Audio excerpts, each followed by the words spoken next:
सभी का industry blog के एक नए और बेहतरीन वीडियो में आप सभी को स्वतंत्रता दिवस की इंडस्ट्री ब्लॉग की तरफ से हार्दिक शुभकामनाएं। आशा करता हूं कि आप सब लोग बहुत अच्छे होंगे और इस स्वतंत्रता दिवस को बहुत ही अच्छे ढंग से आप लोगों ने मनाया होगा। दोस्तों, क्या आपको पता है कि एक बीएफडी ही नहीं बल्कि ईएसपी के अंदर भी फॉल्ट आते हैं? तो आज हमारे वीडियो का टॉपिक भी यही है, fault code of the ESP. दूसरी चीज़, फॉल्ट कोड के बारे में हम जानें उससे पहले हमें जानना जरूरी होता है जिसके द्वारा हम फॉल्ट देखेंगे उसके बारे में, मतलब न्यूमेरिकल कोड्स के बारे में। इन कीपैड का पूरा डिस्क्रिप्शन हम आपको आज देंगे और साथ ही साथ आपको फॉल्ट कोड और उसके सोल्यूशन देने की पूरी कोशिश करेंगे। वीडियो लंबी होगी लेकिन ईएसपी के मामले में बहुत ही ज़्यादा इंपॉर्टेंट होगी। बिना किसी डिले के चलिए शुरू करते हैं आज का ये वीडियो इंपॉर्टेंट है इसलिए कहीं पर भी छोड़कर मत जाइएगा। तो चलिए शुरू करते हैं। कभी भी आप देख लीजिए तो एक जो न्यूमेरिक की है ये वाला, इसमें भी उसी की तरह से 0 से लेकर के 9 तक की वैल्यूज होंगी, जैसे आपके एक मोबाइल में होती है, जैसे आपके एक कंप्यूटर में होती है। तो उसमें 0 से 9 तक हम कुछ वैल्यूज़ को पुट आउट कर लेते हैं। वो कौन कौन सी हैं? 0 limit, 1 ramp, 2 face back, 3 PED, quench, IE, up, hold, help, code, skip, clear alarm, enter, device select and promote up and down. ये रहा। जैसा कि मैंने कहा 0 से लेकर के 9 तक और साथ ही साथ code, escape, clear alarm, enter, device select and promote down. दूसरी चीज़ दोस्तों जो सबसे ज़्यादा इंपॉर्टेंट होती है, उसका स्क्रीन के साथ इस कीबोर्ड्स का सेटिंग, किस तरीके से आर्क सेटिंग करते हैं, किस तरीके से हम स्पार्क रेट को देखते हैं, किस तरीके से हम बाकी सेटिंग्स करते हैं। इस पर वीडियो मैंने बहुत सारी बना के रखी हुई है ऑलरेडी। मैं नीचे डिस्क्रिप्शन में उसका लिंक दूंगा, आप जाकर के जरूर चेकआउट करिएगा। दूसरी चीज़, अब हम एक एक करके बात करते हैं न्यूमेरिकल कीज़ की। The numerical keys are used to enter the numerical values for the programmable parameter. दोस्तों, जिस तरीके से बीएफडी में पैरामीटर होती है उसी तरीके से ईएसपी के अंदर भी पैरामीटर होती है, जैसा कि मैंने आपको पिछले कई सारी वीडियोज़ में दिखा चुका हूँ। दूसरी बात, अगर हम न्यूमेरिकल कीज़ ना दें तो हम किस तरीके से प्रोग्राम को एंटर करेंगे, इसलिए हम मैक्सिमम न्यूमेरिकल कीज़ का यूज करते हैं। इसी तरीके से लिमिट कीज़ हैं। अब इस लिमिट कीज़ का उपयोग कहाँ करते हैं ये भी देख लीजिए, जैसे primary voltage limit, primary current limit, secondary current limit, secondary voltage limit, under voltage trip. ये सभी चीज़ों को प्रोग्राम करने के लिए हम लिमिट कीज़ का उपयोग करते हैं। अब इसी तरीके से रैंप की, इसका उपयोग कहाँ पर करते हैं? तो रैंप की का यूज हम करते हैं रैंप रेट को कंट्रोल करने के लिए। फेज बैक की, फेज बैक की जो होता है, वो जो फेज बैक होता है use to check the value of the phase back, मतलब फेज बैक की वैल्यू को चेक करने के लिए हम इसका उपयोग करते हैं। इसी तरीके से पीईडी कीज, ये जो पीईडी कीज होती हैं इनका यूज हम पेडेस्टल रेट के लिए करते हैं, the value of pedestal rate.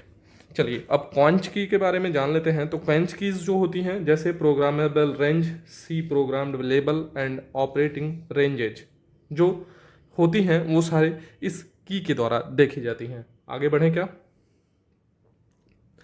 इसी तरीके से आईई की जो होता है इसका कोई विशेष यूज है नहीं, हालांकि मैं तो क्या किया नहीं, बाकी अगर आप किए हो तो कमेंट करके हमें ज़रूर बताइएगा। इसी तरीके से होल्ड की है, अप की है, हेल्प की है, कोड की है। इस पूरे सेक्शन का आप एक स्क्रीनशॉट लीजिए, अगर मैं एक एक करके बताने लगा तो बड़ी लंबी वीडियो हो जाएगी। ठीक है दोस्तों, चलिए अब दूसरे टॉपिक की तरफ बढ़ते हैं जिसमें हमारे प्रोग्राम लेवल के ऑपरेटिंग रेंजेज हैं। दोस्तों, इसमें मैं आपको बताऊंगा, इसको थोड़ा किनारे कर लेते हैं, इसमें मैं आपको दिखाऊंगा कि किसी भी वैल्यू के लिए जो प्रोग्राम कितने रेंज पर डाले जाते हैं, जैसे बीएफडी में कोई ट्रिपिंग वैल्यू कितनी होनी चाहिए, अंडर वोल्टेज, ओवर करंट और सारी चीज़ों की एक पैरामीटर होती है, उसी तरीके से ईएसपी की भी एक पैरामीटर होती है जिसके बारे में हम आज डिस्कस करने जा रहे हैं। तो देख लीजिए, सेट फर्स्ट प्राइमरी करंट, मतलब मैक्सिमम प्राइमरी करंट जो है वो 0 to 500 एम्पियर ले सकते हैं। हमारे वाले में 0 to 600 था मिली एम्प्स। ठीक है दोस्तों, अब मैक्सिमम सेकेंडरी करंट जो है वो 1 से 3000 तक है। इसी तरीके से मैक्सिमम सेकेंडरी वोल्टेज 1 से 99 और प्राइमरी वोल्टेज 25 से 600 वोल्ट है। प्राइमरी करंट लिमिट 150 है और सेकेंडरी करंट लिमिट 3000 है। इसी तरीके से सेकेंडरी वोल्टेज लिमिट 1 से 99 है और प्राइमरी अंडर वोल्टेज ट्रिप जो है वो 300 है और सेकेंडरी वोल्टेज ट्रिप जो है वो 99। रैंप, रैंप का मतलब ये होता है, ये इसको ढंग से समझ लीजिएगा। रैंप का मतलब ये होता है कि कोई भी फंक्शन ईएसपी के अंदर जो हम कंट्रोल करते हैं ईएसपी कंट्रोल पैनल से, वो कितने टाइम पर रिस्पॉन्स करेगा, वो उसकी रैंपिंग टाइम होती है, जो कि हमेशा 0 to 60 सेकेंड हो सकती है या 0.1 सेकेंड के इंक्रीमेंट में जा सकता है।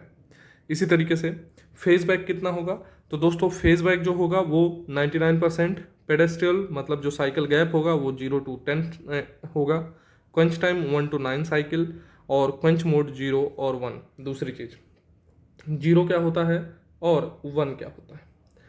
0 जो है वो आर्क को दिखाएगा और 1 जो है वो आर्क एंड स्पार्क को दिखाएगा।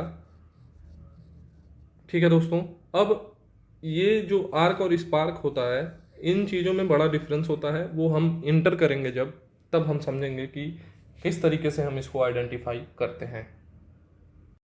आपको बताया कि मेरी सारी वीडियोस जो हैं वो हमेशा से एक ओरिएंटेड रही है फ्रेशर के लिए। मतलब अगर आप फ्रेशर ही नहीं बल्कि इंजीनियर भी हैं, तो अगर आप इंटरव्यू में जाते हैं तो मोस्टली आपको ईएसपी से क्वेश्चंस पूछे जाते हैं स्पार्क के बारे में और स्पार्क रेट के बारे में।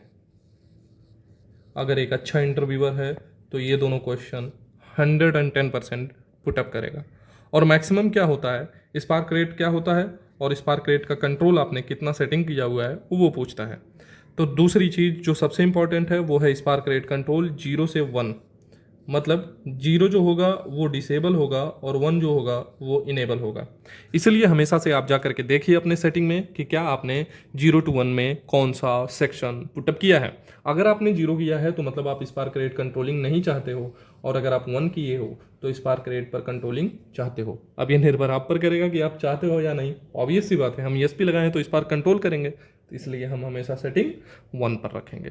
तो इसीलिए वो क्वेश्चन पूछता है कि स्पार्क रेट काउंट आप कैसे करते हो, तो आप कहते हो सर 0 and 1, फिर पूछेगा 0 और 1 क्यों, 0 आप बोलोगे डिसेबल एंड 1 बोलोगे आप इनेबल। Is that clear? इतनी चीज़ें समझ में आई। चलिए अब हम आगे बढ़ते हैं। इसमें जो सबसे ज़्यादा जरूरी है वो है स्पार्क रेट, मतलब 24। अब इस स्पार्क रेट में 0 to 2 SPM, SPM का मतलब आप जानते ही हैं सस्पेंडेड पार्टिकल मटेरियल, ये 20 से 200 तक हम ले जा सकते हैं। ठीक है ना दोस्तों? इसी तरीके से बाकी सारी इसमें टेक्निकल डेटाज दी गई हैं जो उस पैरामीटर पर डाली जाएंगी। उम्मीद करता हूं कि ये इसको आप स्क्रीनशॉट लेकर के समझ लीजिएगा। अब हम आगे जो हमारा मेन टॉपिक है उस पर हम फोकस करते हैं, फॉल्ट्स कोड पर। ये बहुत ही ज़्यादा इंपॉर्टेंट है दोस्तों। अगर आप एक इंटरव्यू में जाते हैं या आपको ईएसपी के बारे में पूरा ज्ञान होना है, तो एक चीज़ आप जान लीजिए, इसमें भी एबीबी की या किसी भी प्रकार के बीएफडीज की थ्रू फॉल्ट आती है। फॉल्ट ये 2 तरीके की होगी, आपको अभी बता देते हैं कौन कौन सा। एक होगा अलार्म और दूसरा होगा ट्रिपिंग। मतलब जो फॉल्ट्स आपके ईएसपी के कंट्रोल पैनल में आएंगे उसमें किसी फॉल्ट पर अलार्म आएगा, मतलब उस पर ट्रिपिंग नहीं होगी, बस वो शो करेगा रेड जोन कि हाँ ये अलार्म आ रहा है, फिर भी आपका जो ईएसपी है वो ढंग से काम करता रहेगा। कुछ अलार्म्स ऐसे होंगे जिनके आने से तुरंत हमारी ईएसपी ट्रिप हो जाएगी। उन सभी चीज़ों के बारे में, सभी अलार्म्स के बारे में हम एक एक करके जानेंगे। जैसे ये जो तीनों हैं ये अलार्म है। अब इस पर क्या होता है, एक्सटर्नल अलार्म पर कोई प्रॉब्लम होती है एक्सटर्नल सोर्स से, जैसे इलेक्ट्रिकली कोई प्रॉब्लम आ गई, जैसे केबल डैमेज, अर्थ कर दिया कोई किसी एक फील्ड का। 4 फील्ड हैं तो इन चारों फील्ड में से किसी एक फील्ड में कोई सी प्रॉब्लम आ गई, कोई एक फील्ड बंद हो गया, एक्सटर्नल फॉल्ट दे देगा। दूसरी जो सबसे ज़्यादा जरूरी होती है, जब हम ईएसपी लॉन्च करते हैं, चालू करते हैं, उस समय अगर चालू नहीं हो रहा है तब भी ये एक्सटर्नल फॉल्ट देता है, और वो देता है इमरजेंसी पुश बटन के कारण। दूसरा हाई आईजीबीटी टेम्परेचर, ये कॉमन है अगर आप मतलब प्रॉपर कूलिंग टेम्परेचर के थ्रू नहीं ईएसपी को हैंडल कर रहे हैं। मतलब ईएसपी का जो कंट्रोल पैनल है वो अगर ठंडा नहीं है, एसी रूम में नहीं है, उसका टेम्परेचर रूम टेम्परेचर से ज़्यादा है, तो उस ड्यूरेशन में क्या होता है कि हमारा आईजीबीटी हीट होता है, तब हमारा एक हाई आईजीबीटी टेम्परेचर का अलार्म देता है। इसी तरीके से लो ट्रांसफार्मर लेवल और हाई ट्रांसफार्मर टेम्परेचर, ये लेवल जो है ये ऑयल का लेवल दिखाता है, और ये जो टेम्परेचर है ये वाइंडिंग टेम्परेचर का होता है। दोस्तों, आप ट्रांसफार्मर में ऑयल जानते हैं, ट्रांसफार्मर में ऑयल पड़ता है, ट्रांसफार्मर में वाइंडिंग होती है। तो जब भी ऑयल का लेवल हाई होगा या लो होगा तो लो वाला अलार्म आपको मिलेगा, और उसी तरीके से अगर हमारा टेम्परेचर हाई जा रहा है तो हाई वाइंडिंग टेम्परेचर दिखाएगा। अगला है फुल हॉपर। हॉपर का मतलब ईएसपी एस हैंडलिंग सिस्टम में आप जानते ही हैं कि हॉपर का यूज किया जाता है, और जब हॉपर का लेवल फुल हो जाता है तब ये दिखाता है full hopper level. Master fuel trip. Master fuel trip का मतलब ये होता है कि जो हम ईएसपी में इनलेट दे रहे हैं उसका इनलेट ही जीरो हो गया तो मास्टर फ्यूल ट्रिप दिखा देता है। हाई O2 ट्रिप मतलब आईडी से एयर जो जा रही है वो बहुत ज़्यादा जाने लगी, इसके कैपेसिटी से ज़्यादा जाने लगी, तो हाई O2 ट्रिप करेगा। इसी तरीके से transformer over pressured, fan fault, interlock error. Fan fault आप जानते हैं, ईएसपी में एग्जॉस्ट फैन लगे होते हैं ईएसपी के पैनल के अंदर, अगर उस फैन में किसी में प्रॉब्लम होती है तो ईएसपी के अंदर हीट जनरेट होता है और फैन फॉल्ट के अंतर्गत वो ट्रिप हो जाता है। इसी तरीके से इंटरलॉक एरर भी है। और external charge stop, wrapper motor fail और impact wrapper fail. Wrapper motor feel मैंने आपको दिखाया था पेंट हाउस के अंदर, एक एयर को सील करने के लिए हम एक मोटर यूज करते हैं जिसे हम रैपर मोटर बोलते हैं, और यही रैपर मोटर जब फेल हो जाता है तब ये अलार्म देता है। ओवरलोड रिले ट्रिप मतलब उसके ओवरलोड के ट्रिप हो जाए, और हाई कैबिनेट टेम्परेचर मतलब पूरा जो ईएसपी का पैनल है उसमें एक कंट्रोल का कैबिनेट होता है, मैं कभी भी अगर पैनल खोलूंगा तो आपको दिखाऊंगा। उस कंट्रोल कैबिनेट में अगर टेम्परेचर राइज करता है, हाई होता है, तो उस समय आता है हाई कैबिनेट टेम्परेचर। ठीक है दोस्तों, तो आशा करता हूँ कि आपको ये वीडियो बहुत ही ज़्यादा इन्फॉर्मेटिव रही होगी, और हाँ, इसी तरीके के वीडियोज हम लेकर के आते रहेंगे, तो प्लीज़ चैनल को सब्सक्राइब जरूर करिएगा। Thanks for watching this one. जाते जाते मैं आपको बता दूँ, आप सभी लोगों के सपोर्ट से हम चैनल में 4000 सब्सक्राइबर्स को टच कर चुके हैं, तो इसी तरीके से सहयोग अपना बनाए रखिए। Thanks for watching this one.